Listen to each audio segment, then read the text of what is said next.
కర్నూలు సమీపాన బస్సు ప్రమాదంలో 19 మంది బస్సు ప్రయాణికులతో పాటు ఒక బైకు రైడర్ కూడా చనిపోయారు. శివశంకర్. ఆ శివశంకర్కు సంబంధించిన వీడియో ఫుటేజులు మన AP39 టీవీకి అందాయి. భయంకరమైన నిజాలు వెలుగులోకి తీసుకురాబోతోంది AP39 టీవీ. ఇక్కడ చూస్తున్నాం, ఈ బైక్లో ఉన్న వ్యక్తి శివశంకర్. ఈ అబ్బాయి ఒక్కడే మృతి చెందాడు అని చాలామంది ఇప్పటి వరకు చెప్తున్నారు. మీడియా కథనాలు కూడా అవే వస్తున్నాయి. బట్ ఈ అబ్బాయితో పాటు ఇంకొక అబ్బాయి, ఇద్దరు బైక్ పైన వచ్చారు. ఈ టేకూరుకు మధ్యలో HPCL పెట్రోల్ బంకులో రాత్రి 2 గంటల, ఇక్కడ చూస్తున్నాం 2 గంటల 23 నిమిషాలు ఈ వీడియో వచ్చింది. 24/10/2025 2 గంటల 23 నిమిషాలలో ఆ మధ్యలో HPCL పెట్రోల్ బంకులో పెట్రోల్ నింపించుకోవడానికి ఈ బైక్ వేసుకొచ్చారు, ఈ పల్సర్ బైక్. దీంట్లో ఇద్దరు కూడా మద్యం మత్తులో ఉన్నట్లు అక్కడున్న పెట్రోల్ బంక్ సిబ్బంది సీసీ ఫుటేజుల ద్వారా చూశారు. ఇక్కడ బైక్ కూడా ఆపారు. బైక్ ఆపి అక్కడ నిద్రిస్తున్న వాళ్ళ దగ్గరికి వెళ్ళారు. నిద్రిస్తున్న వారిని లేపారు. గట్టిగా కేకలు కూడా వేశారంట. అయినప్పటికీ వాళ్ళు లేయలేదు. లేయకపోగా గట్టిగా అరిసి కేకలు వేసి వాళ్ళని కొంచెం బూతులు కూడా తిట్టినారని మనకున్న సమాచారం. అది మరి పోలీసులు నిగ్గు తేల్చాలి. కేవలం వీళ్ళు మద్యం, చూడండి బైక్ కూడా ఎలా తిప్పుతున్నాడో చూడండి ఒకసారి మీరే. మద్యం మత్తులో ఉన్న ఈ శివశంకర్ వల్లనే ఈ ప్రమాదం జరిగింది అని మనకున్న సమాచారం. చూడండి బండి కూడా మళ్ళీ ఒకసారి మీకు చూపించే ప్రయత్నం చేస్తా. మద్యం మత్తులో శివశంకర్ మద్యం తాగి మద్యం మత్తులో ఎలా బండి పడితే అలా బండి తోలి ఈరోజు బస్సు ప్రమాదానికి కారణమైన ఏదైతే ఆ బస్సు ప్రమాదానికి డ్రైవర్లను, అతివేగము, స్లీపర్ కోచ్, రకరకాల కథనాలు వినిపిస్తున్నాయి. కాదు, కేవలం ఒక వ్యక్తి నిర్లక్ష్యం. ఈ వ్యక్తి మద్యం మత్తులో చేసిన పనికి ఇదంతా జరిగింది. చూడండి ఆ శివశంకర్ ఏం పని చేశారనేది ఇంకొకసారి మళ్ళీ కూడా చూద్దాం. పెట్రోల్ బంక్లోకి వెళ్ళారు, వాళ్ళు నిద్ర లేయలేదు. రాత్రి 2 గంటల 23 నిమిషాల 48 సెకండ్లప్పుడు చూడండి ఎట్లా తూలుకుంటూ వస్తున్నాడో. తూలుకుంటూ వచ్చి వాళ్ళు లేయలేదన్న కోపంతో చూడండి బండి ఇలా తిప్పేసి ఎలా వెళ్తాడో కూడా చూడండి ఒకసారి మీరు. ఎక్కాడు, బండి ఎక్కాడు, చూడండి ఎలా తిప్పాడు. తిప్పితే ఇక్కడ టైరు అరిగి ఇక్కడ 2 చోట్ల కూడా ఆ టైరు మరకలైతే పడ్డాయి. కేవలం శివశంకర్ చేసిన తప్పిదం వల్లనే ఈ బస్సు ప్రమాదం జరిగింది అనుకోవచ్చు.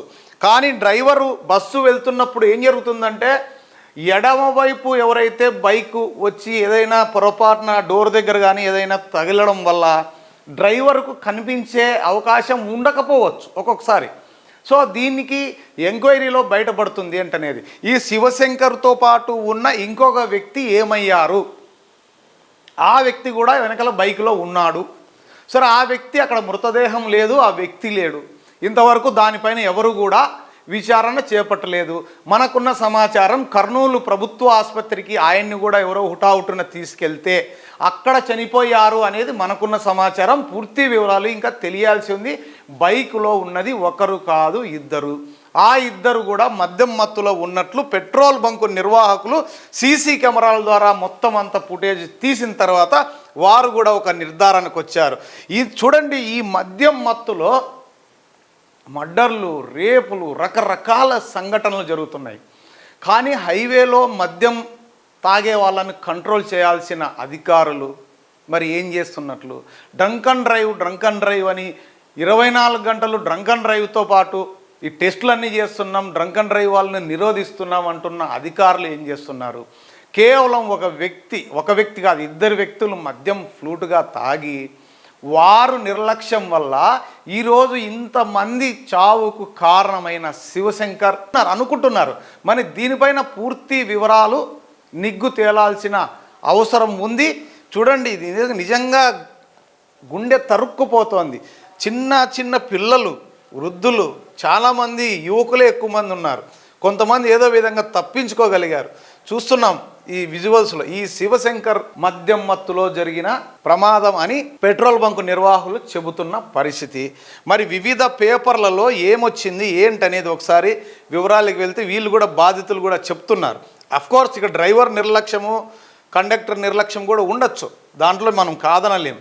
కానీ ఎక్కువ శాతం అయితే ఇక్కడ ఈ మద్యమే ఇంత పని చేసింది అనుకోవచ్చు. వివిధ పేపర్లలో ఏమొచ్చాయనేది కూడా ఒకసారి తెలుసుకునే ప్రయత్నం అయితే చేద్దాం. నిశీదిలో నిప్పుల ఉప్పెన, ఇంటర్వ్యూ కోసం వెళ్తున్న అశ్విన్ రెడ్డి పాపం ఈయన నేను ఓ సంస్థ ఇంటర్వ్యూలో పాల్గొనేందుకు హైదరాబాద్ నుంచి వేమూరి కావేరీ బస్సులో బెంగళూరు బయలుదేరా.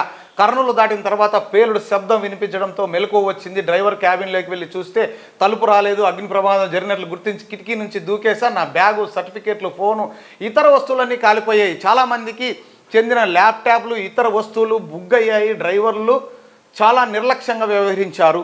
ఎస్, ఇక్కడ కూడా తప్పించుకునే క్రమంలో గాయపడ్డానంటూ కూడా ఆకాష్ కర్ణాటక వాసి. నా కొడుకును పిలవండి అంటూ కూడా మృతుడు మేఘనాథ్ తల్లి విజయలక్ష్మి రోదనలు అక్కడి వారిని కన్నీరు పెట్టించాయి. నా కొడుకును పిలవండి, నేను మాట్లాడాలి, తను చావలేదు, ఒక్కసారి వాడిని చూడనివ్వండి అనే మాటలు అక్కడున్న వారందరినీ హృదయాలను కలిచివేసింది.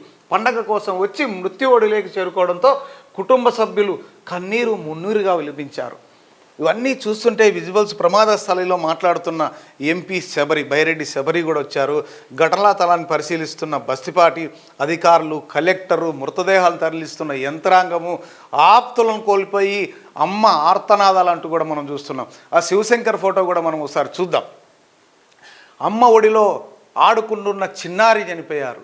చూడండి, నిజంగా ఇవన్నీ చెట్ల మల్లాపురం వద్ద ఘోర ప్రమాదం. బస్సులో 19 మంది సజీవ దహనం. తెల్లవారుజామున 2:14 గంటలకు బస్సు ఫుల్లూరు టోల్గేటు దాటింది. కాదు, మనకున్నది సీసీ కెమెరా ఫుటేజీలో మనం చూసాం. 4:23 పెట్రోల్ బంకులో ఇంకా ఉన్నాడు ఆ బైకర్. అగ్నికి ఆహుతి. ఇక్కడ చూస్తున్నాం తెల్లారేలోగా పనిలో చేరాలని ఆఖరి ప్రయాణం అంటూ కూడా ఈ ఎవరైతే బైక్ తోలాడో ఆ శివశంకర్ ఫైల్ ఫోటో ఇది. అమ్మ ఉదయాన్నే పని ఉంది, అర్ధరాత్రి బయలుదేరి వెళ్తా, ఇంటికి వస్తా, కొత్త టీవీ తెస్తా అని చెప్పి వెళ్ళిన కొడుకు శవమయ్యాడు. తెలంగాణ రాష్ట్రం జోగులాంబ, గద్వాల జిల్లా అలంపూర్ మండలం కసాపురం గ్రామానికి చెందిన యశోద నాగన్న దంపతులకు శ్రీహరి శివశంకర్ సంతానం. 2015లో నాగన్న మృతి చెందడంతో తల్లి యశోదతో కలిసి కర్నూలులో నగర శివారులో నగర్లో వారు జీవితాన్ని మొదలుపెట్టారు. శివశంకర్ ఇళ్లలో గ్రానైట్ రాళ్ళు పరిచే పనిలో ఉన్నాడు. శ్రీహరి తల్లి యశోద భవన నిర్మాణ పనులకు వెళ్తూ బతుకుబండి లాగిస్తున్నారు. ఇల్లు గడవాలంటే బండలు పరవాల్సిందే. గురువారం రాత్రి మేస్త్రి ఫోన్ చేసి డోన్లో పని ఉంది, తెల్లారేసరికి రావాలి అని చెప్పాడు. దీంతో శుక్రవారం అర్ధరాత్రి సుమారు 2:15 శివశంకర్ తన పల్సర్ బైక్పై బయలుదేరి బస్సు ఢీకొనడంతో ఎగిరి రోడ్డుపై పక్కన పడి చనిపోయాడు. బస్సు ఢీకొన్న ప్రమాదమే, అంటే ఈ బస్సు ఢీకొన్న ప్రమాదమే మరో 19 మంది మరణానికి కారణమైంది అంటున్నారు. ఇక్కడ బైక్ది కూడా పెట్రోల్ ట్యాంక్ ఇవన్నీ కూడా చూస్తున్నాం. ఇరుక్కుపోయిన బైకు, పెట్రోల్ ట్యాంకు కూడా పెట్రోల్ లీకేజ్ అయ్యింది, ఇవన్నీ చూస్తున్నాం. బట్ ఇక్కడ ఆ బైకర్ ఏ చొక్కాతో అయితే చనిపోయాడో ఇక్కడ మనం చూస్తున్నాం, గెల్ల చొక్కా, అదే చొక్కాతోనే ఉన్న పెట్రోల్ బంక్లో విజువల్స్ మన దగ్గర ఉన్నాయి. ఎవరెవరో ఎన్నెన్నో చెప్తున్నారు, కానీ దీనిపైన పూర్తి విచారణ అయితే చేపట్టాలి. ఈ విచారణ చేపట్టిన తర్వాతనే మరిన్ని విషయాలు బయటికి వస్తాయి. రాష్ట్రాల వారీగా మృతుల సంఖ్య అని చూస్తే ఆంధ్రప్రదేశ్ 7 మంది, తెలంగాణ వాళ్ళు 6 మంది, కర్ణాటక వాళ్ళు 2, తమిళనాడు వాళ్ళు 2, బీహార్ వాళ్ళు 1, ఒడిశా వాళ్ళు 1, గుర్తు తెలియని వ్యక్తి 1 అంట. ఈ గుర్తు తెలియని వ్యక్తి ఎవరు? ఆ బస్సులో ఉన్న వ్యక్తా, లేకపోతే ఈ బైక్ పైన వెనకాల కూర్చున్న వ్యక్తి అనేది మనకు తెలియరావాలి. ఏది ఏమైనా ఆ విజువల్స్ ఒకసారి చూస్తున్నాం. శివశంకర్ మద్యం మత్తులో ఉన్నట్టు పెట్రోల్ బంకు నిర్వాహకులు చెబుతున్నారు. మద్యం మత్తే ఇంత పని చేసిందా అంటే ఏమో మరి అధికారులు తేల్చాలి.